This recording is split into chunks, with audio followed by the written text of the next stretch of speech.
Winston Churchill in Morocco. It really became his most favoured winter destination, particularly after the Second World War. It was a place where he worked and a place where he played as well. And what I want to do this morning is to tell you a little bit about the story of his visits to Morocco through a lot of his own words. January of 1943, he met Roosevelt there for the Casablanca conference. Casablanca was the place where they decided on the timing of D-Day. Morocco being a French colony, Churchill went and inspected some French troops while there, and these are one of the few photos of him in colour during the Second World War. They held a press conference. And after the press conference, Churchill turned to Roosevelt and he said, "You can't come all this way to North Africa without seeing Marrakesh. I must be with you when you see the sunset on the snows of the Atlas Mountains."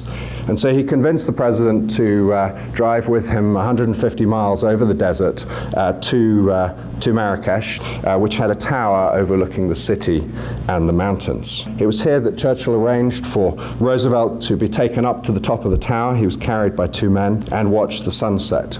And FDR really was captivated and caught in the moment by this, with Churchill explaining to him what it was that he should be looking out for, because Churchill, the painter, was seeing much more of the sunset and the detail of it, and letting his friend enjoy that moment.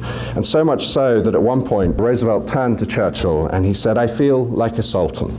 You may kiss my hand, my dear."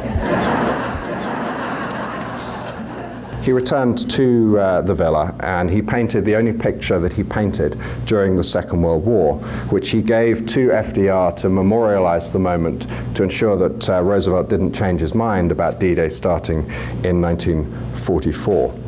I will say that this painting is now owned by one Brad Pitt and Angelina Jolie. And given what's going on, we're hoping that Solomon's wisdom is not going to prevail on the division of property in their divorce.